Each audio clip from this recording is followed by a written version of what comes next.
Has the meeting started?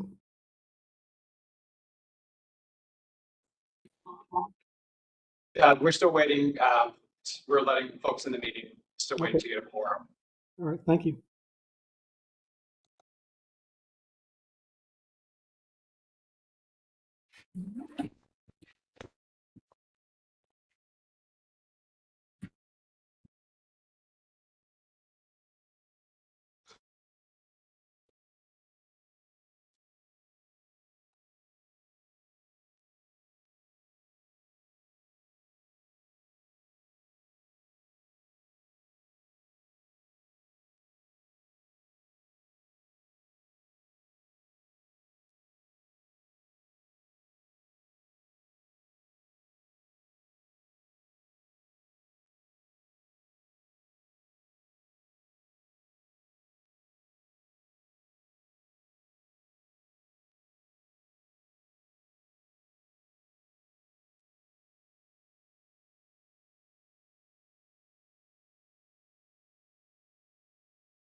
We have a quorum, Mr. Chairman. Thank you very much. Good afternoon, everybody. We'll call the CAMPO TAC meeting to order. First, we'll review the meeting summary from the February 26th meeting. I assume everybody's had a chance to review that, and I'll take a motion from the floor to accept those notes. This is Lori. Motion to approve. Motion approved from Lori. Do I have a second? I'll second. It's Emily. Emily is the second. All those in favor say aye. Aye. Aye. Aye. And any opposed? All right, motion carries. Thank you very much. We'll move on to item number 3, discussion and recommendation on draft transportation improvement program. Mr. Collins. Thank you, Gary. This is Brian Collins, Short Range Planning Manager with CAMPO. And if you watched the board meeting last Monday, I'm just going to go through the same presentation. But really just wanted to talk about the upcoming transportation improvement program. We also have an amendment to the 2045 plan as well, because we're going through the spring amendment cycle. Before we do that, I always think it's always a good opportunity to talk about the relationship between the plan and the transportation improvement program. I know we're Will is kicking off the update to the 2050 plan, but we're still using the 2045 regional transportation plan until the new one is adopted, and we are also regularly amending that one as well. And so we have an amendment for the regional transportation plan. And again, when projects are selected for funding, be it directly through CAMPO or through TxDOT or the Federal Highway or Federal Transit Administration up in DC. Once they receive that commitment of funding, they're submitted for inclusion in the transportation improvement program, at which point they go to the policy board for potential approval. And that approval by the policy board in the TIP is required for that funding to be obligated to specific projects. And again, even though the TIP covers a 4-year window, we do take the opportunity every 2 years to update it as well. So that's what we're doing currently. So in May, we are going to be potentially adopting the 2025 to 2028 transportation improvement program, as well as the single amendment to the regional transportation plan. Go to the next slide. So to talk briefly about what's in the upcoming TIP, a lot of it is rolling over from the current TIP, but we have our highway individual listings. We have about $4.6 billion worth of funding included under the highway individual listings. Now, these are any projects, it does say highway, but these are multimodal projects that include, these are any programs that flow through the Federal Highway Administration, but this does include bike pedestrian elements, ITS, things of that nature as well. We've got about $340 million worth of transit projects that are funded through the Federal Transit Administration formula and discretionary programs. This includes the programs of CAP Metro, the city of Round Rock, as well as the city of San Marcos. I think it's also important to point out that we have close to $1 billion worth of grouped projects. These are projects that are smaller in scale. This includes pavings, small safety projects, and maintenance and things of that nature. And grouping gives us the opportunity for a streamlined approval process so that these projects can let faster. We do individually review all of the grouped eligible projects. I think there's about 300 projects. We just double check to make sure that they do meet the grouping definition. We also have a project development list. This is the on deck listing that we provide in conjunction with TxDOT. They're going through the NEPA process. We should look to see these projects in upcoming tips. One thing I want to point out about the project development list is that we do want to make sure that anything that's listed in the project development list is consistent both with the RTP and the tip. So we're going to make sure that all of those line up. So anything that's in the project development list will automatically be synced up in the regional transportation plan as well. In addition to that, we also have the local project list, which are projects that don't have any federal funding, but are included there for transparency reasons. Or in addition, if they have any kind of federal decision involved with it, we included in the local project listing.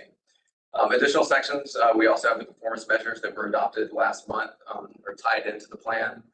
We have our administrative policies, the self-certification, as well as additional resources, including the STIP and UTP links. If you go to the next slide, one thing I do want to point out, and I pointed it out to the policy board, is that I-35, the Capital Express, that is the majority of the TIP funding. And I want to talk about the project phasing so that it's not, so hopefully we can clear out all the changes. Essentially, the Capital Express project has not changed overall. But as you know, TxDOT is working through the implementation phasing of the project as it goes to letting. Because of that, they are shifting funds in between these breakout projects to a certain extent, and they're going to do it again in August. We're in the fall amendment cycle upcoming. So this is going to be something we're going to see quite frequently. So I hope that as technical advisory committee members, if you go to your board members and just express that nothing has changed overall with the project or the scope, the funding amounts all stay the same, though you will see funding shift in between these MPOIDs. And then finally, we just have the mapping of the TIP projects as well as the RTP amendments. If you'll go to the next slide, sorry. This is just a geographic distribution of all the projects. You'll see the RTP amendment is in green. That's the smart track on the JJ Pickle Research Campus for UT. Everything else are TIP projects, and you can see the distribution here. And with that, I'm going to hand it over to Joyce to talk about what we heard. The public comment period did close last week, and we got a lot of feedback, and I'll hand this over to Joyce to talk about the public involvement. Thank you. Brian, so the public comment period opened March 15th. The online open house was available and posted a few days prior to that. And then the comment period closed last Tuesday, just after the public hearing at the board meeting. So we've had a little over 2,000 visits to the online open house. We held 6 in-person open houses, 1 in each county that was close to the project limits for the projects that are listed in the TIP. We had about 20 people attend those in-person open houses, which is on par with what we typically have even prior to 2020. So we received 355 comments. The vast majority of those were from one particular group asking that 35 Capital Express not be put into the TIP. And then we had some other comments supporting 35 and the Capital Express project, some requesting improvements to 290 near Manor, one's requesting improvements to 1826. So that was the bulk of the comments that we received. We also sent out email and social media notifications about the online participation opportunities in the in-person open houses and sent a press release to those media contacts. The various ways that people could send in comments were by email through the online open house. There was a link there. Those comments could be mailed to us, and then we continue the practice we started in 2020, where people could call a phone number and request information by mail, along with a comment card to be sent in by mail. or they could also call that same number and leave comments by voicemail. So that summarizes the outreach for this. I'll go ahead and send it back to Ryan for the recommendation. Thank you, Joyce. As Joyce said, we are requesting that the technical advisor can make a recommendation of approval for the 2025 to 2028 TIP, as well as the amendment to the 2045 Regional Transportation Plan. With that recommendation request, I'll take any questions. Thank you. All right, thanks. Thanks, Joyce, and Ryan, thanks for that update. Have we got any questions? Yeah, this Ed Collins. Ryan, on the I-35 project, possibly coming back quarterly for some time for amendments. Is that something that's kind of new? I mean, what it does, it places the MPO and the board members in a situation where that quarterly, the public, I'm not saying that we don't want public comment, but they can come back time and time again on this one particular project to raise concerns. And I'm just wondering if is that a change in process? Was that when I was doing the TIP back some time ago? I mean, things have probably changed, but we didn't have that type of level of detail that having to come back, which is basically approve the bigger project and let it go with that. So I'm not sure what changes have occurred, but maybe there's a need to talk to the Federal Highway Administration staff about what that places the MPO in, having to do that type of level of changes, maybe on a quarterly basis. Yeah, no, that's a good point. I think that was something, we had discussed TxDOT, the Federal Highway Administration, and us about how to list this particular project. And I think that's why we're seeing these changes, because we've broken all and individually listed all of the breakout projects. There was some discussion about keeping it as one project entry the entire time, but I think for reasons of transparency and because everything's being led at different times, we decided to break it out and list all those breakout projects individually. And because of that, we have to go in and make those changes because the changes are warranting something greater than an administrative amendment. Because typically when the funding is being moved around, they're breaking that 50% threshold or something like that if they're moving it from one to another.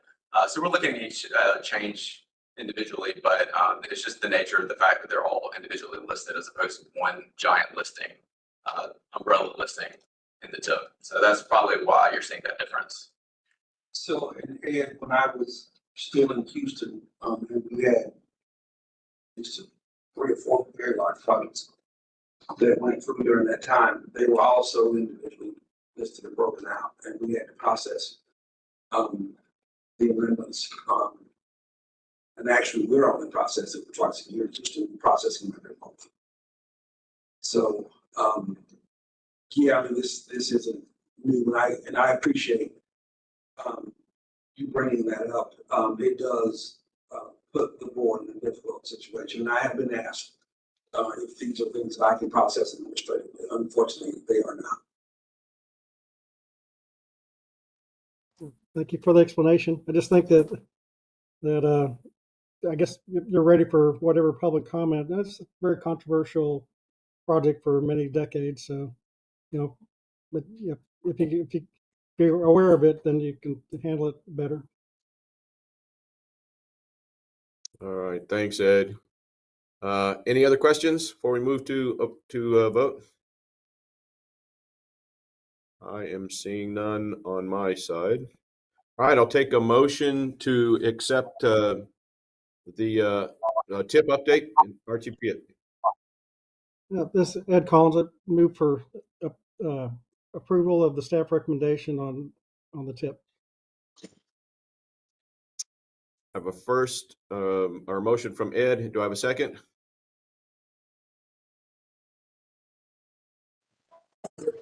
Tom Godala, I'll second.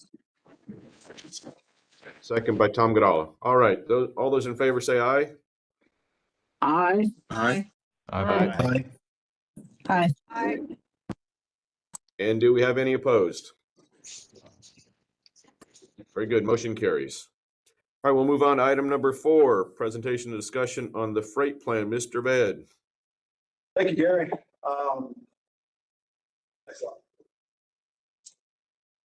So in October, I came to the TAC and talked about the progress that we've been making on the freight plan. At that presentation, I had talked about the existing conditions report, which was the first of 3 phases or 3 reports that were going to be completed for the freight plan.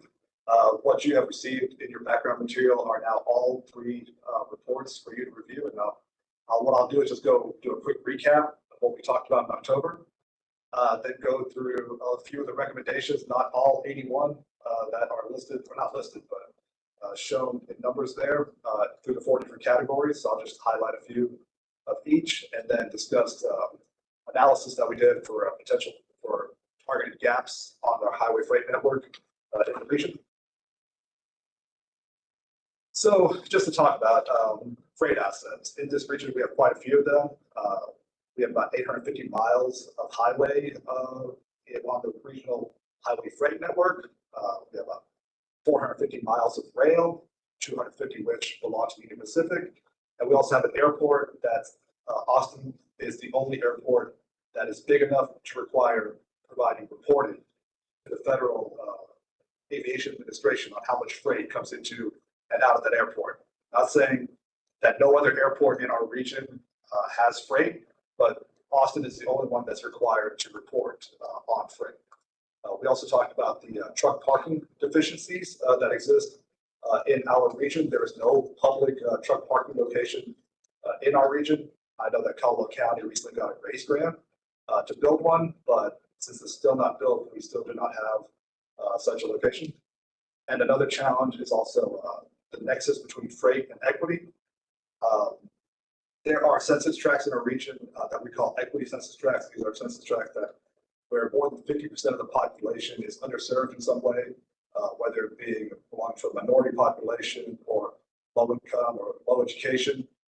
In these census tracts, they experience more truck traffic and significantly more truck-related crashes and fatalities and serious injuries compared to non-equity census tracts. And then finally, we also did a little bit of research into e-commerce in the freight plan. When we first did the freight plan in 2008, e-commerce was not a term that was known to the public or to any of us.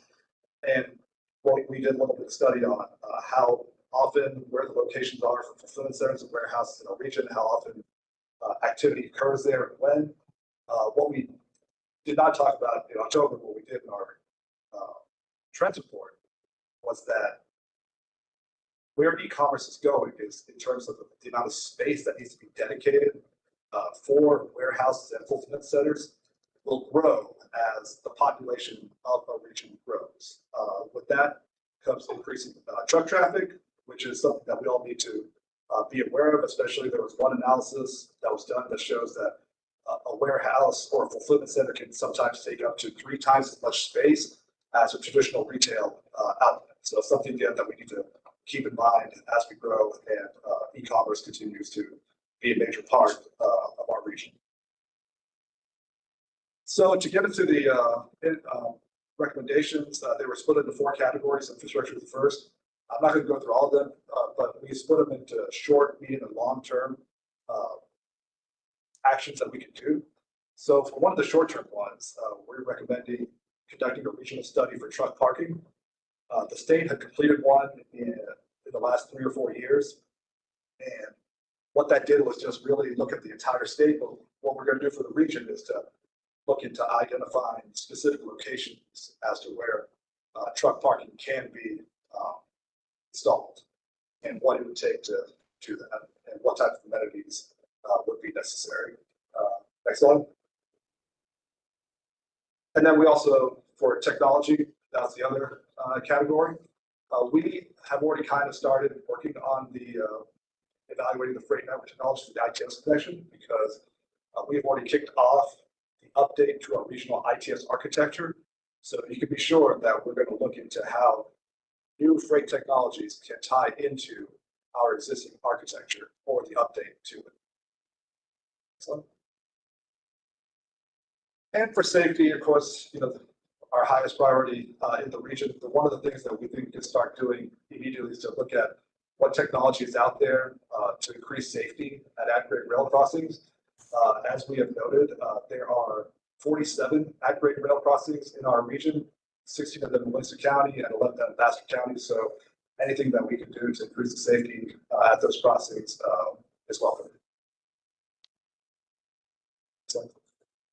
And the final category is land use and economic development.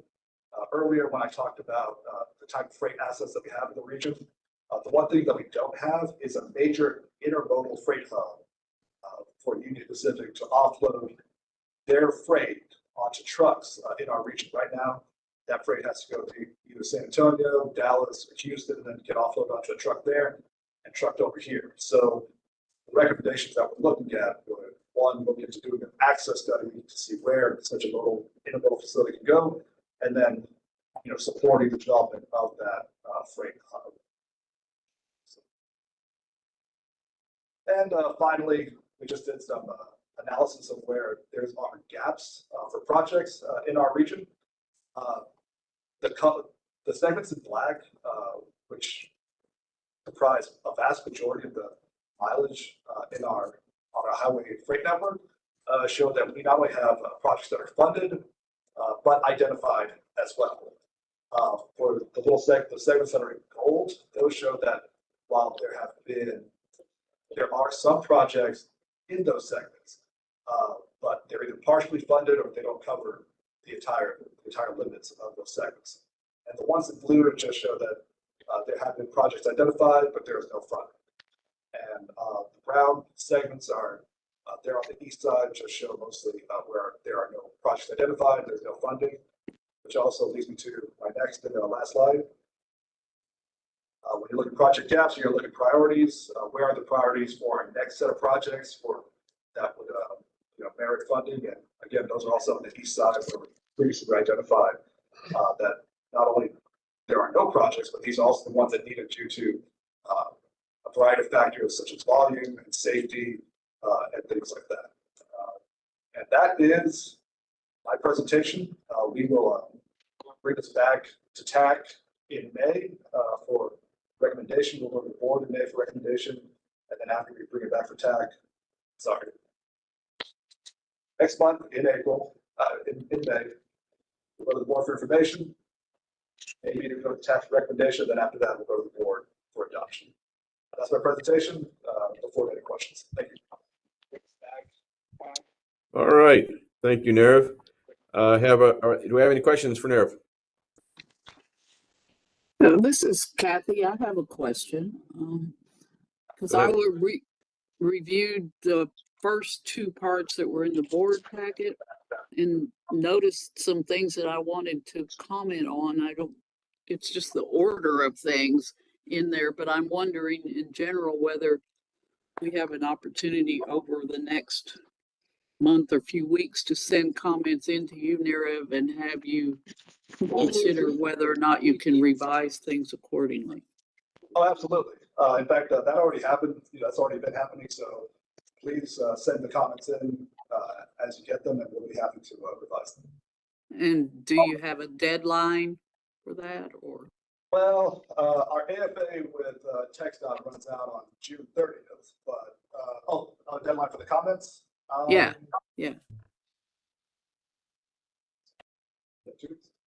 2 weeks from now, Kathy.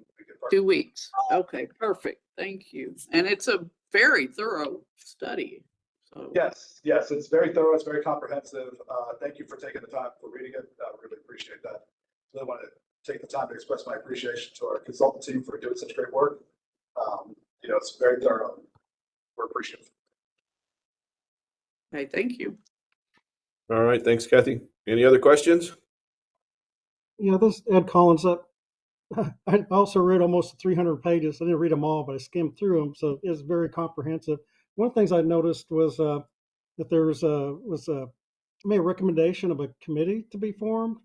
Maybe it's kind of out of the skill set of the TAC of certain things that maybe there would be other representatives on a committee, subcommittee, rail, trucking companies, others to help implement some of the recommendations that are here in the plan. So maybe it's something that can be considered. I'm not sure if it's under view of the TAC or just the CAMPO staff committee, but something to I think be worthwhile. I mean, otherwise, many of these things will get on the shelf. The report goes there, and then we'll see it again in 5 years when it's updated. But it'd be good to make some progress on some of these.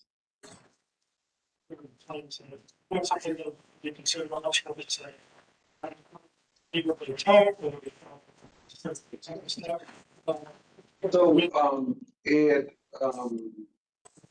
I don't remember what the bylaws say. I think a formal committee will have to be set up by the board. And I think ad hoc we can do for short periods of time. I have to go back and check. Let's, when we take it to the board, Ed, we'll talk through that.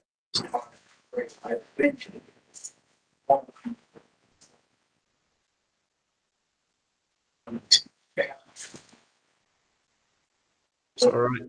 Ed, anything else? No, that's all I had. Thank you. Great.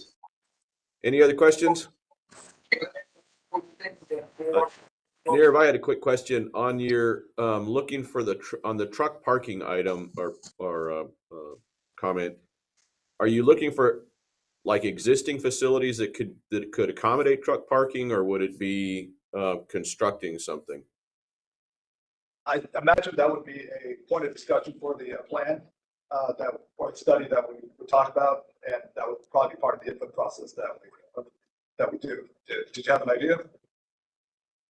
No, I just was thinking as you were talking about it in my brain, thinking about some of the corridors throughout the region, and obviously there's a lot of vacant land, but that would be an expensive undertaking for that purpose.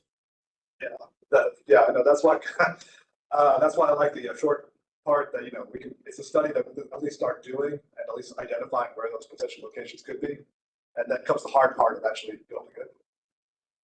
Right. Okay. Gary, if you got ideas in the text out right away, Yeah, that'd be great. Yeah. It's not like it's not the most expensive real estate in the region either. Well, they got lots of money right now. Public-private partnership. There you go. Yeah, exactly. All right. Any other questions? Great, Nirav, thanks for that. And we'll move on to item number 5, report on the transportation planning activities. Greenhouse gas.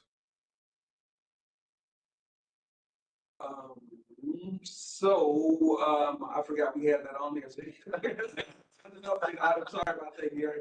So last time we talked about this, we had rules that had been put out by Environmental Protection Agency and Federal Highways, actually, that required CAMPO and all the other MPOs to start looking and setting performance measures for greenhouse gas emissions.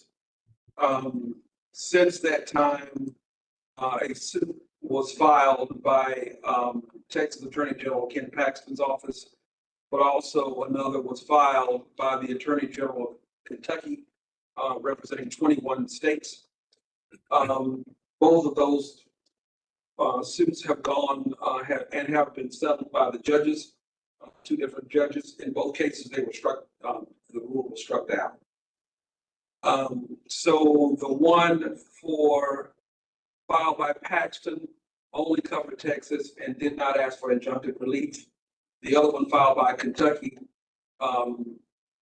ended up the judge ruled that it was going to apply to the whole country, and it did ask for injunctive relief. So at least for right now, that rule is dead. Federal Highway Administration has until I think mid-May to file appeal.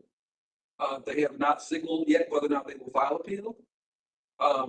Matter of fact, they haven't said anything since the rule was struck down. So we'll just wait and see. But right now, the rule is dead. All right. Guess it won't show up on the agenda again for a while. Ashby, you're safe. I'm hoping not, Gary. All right, are there any other comments or questions on that item or any of the previous? We're running to the end of the agenda already. Great. All right, so chair announcements. The next policy board meeting as of today is calendared for the 13th of May. And the next TAC meeting as of today is scheduled for the 20th of May. So please pay attention for updates on those meetings as we get closer. Keep in mind, again, Nerv's asked for 2 weeks from today for any comments on the freight plan. Get those to him in the next 2 weeks, please. Any other questions or comments? You're all welcome for a short meeting again today. Have a good day. We stand adjourned.